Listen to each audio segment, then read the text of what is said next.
Bonjour, aujourd'hui je vous fais mon top 3 des meilleurs harnais pour chiens. Quand j'étais plus jeune, je me promenais avec mon chien en auto, j'avais jamais de harnais. Je le laissais dans la van, sans les bancs, derrière, au complet.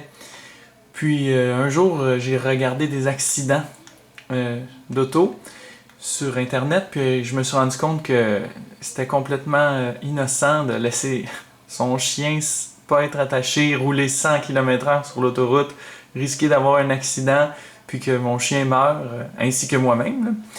Donc, je vous fais mon top 3 des harnais pour chiens. Donc, le premier, c'est Rough Rider. C'est celui que j'ai acheté personnellement parce qu'on peut l'attacher de plusieurs façons. Donc, le chien peut être assis, de côté, couché, peut bouger. Vous pouvez aussi choisir à quel point vous voulez qu'il soit attaché. On peut l'attacher encore plus serré, comme ça, c'est sûr que le harnais s'en va pas. C'est tout fait en métal. J'ai pas vraiment d'image que je peux vous montrer.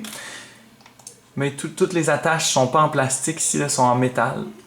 Donc, ça brise pas. C'est vraiment crash testé pour la voiture. Si vous allez à l'animalerie essayer d'acheter un harnais pour chien, et même si c'est écrit crash testé, ça veut pas dire que c'est crash testé à la bonne vitesse. Ça peut être crash testé à 2 km/h, puis ils font juste tirer dessus, puis c'est beau, on écrit ça sur la boîte, puis on te vend ça le même prix, là, quasiment. Fait que t'es aussi bien d'aller sur Internet puis d'aller t'acheter un vrai bon harnais que t'es sûr que ton chien va être sécuritairement attaché sans que le harnais brise, parce que c'est ça qui se passe. Les gens ils achètent un harnais cheap qui pense qu'il est bon, mais il fait pas la job, puis là, le chien, ben, quand il y a un accident, ben, il meurt instantanément. C'est assez horrible. Ensuite, le deuxième, SleepyPod Click Kit. Lui aussi, il a passé le test. Ça, c'est les tests qu'il passe. Le crash test qu'il passe, exactement.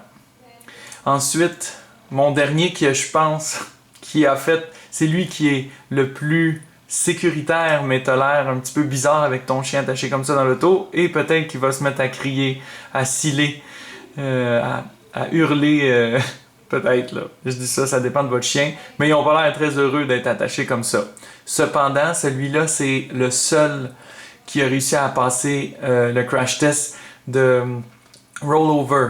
Fait que quand les autos font un capotage, puis les autos font 2-3 tonneaux, là, ben celui-là, c'est probablement le seul que ton chien va réussir à survivre. Mais il a l'air bizarre un petit peu. Donc, voici mon top 3. Fait que Rough Rider, SleepyPod Click Kit et Zugopet.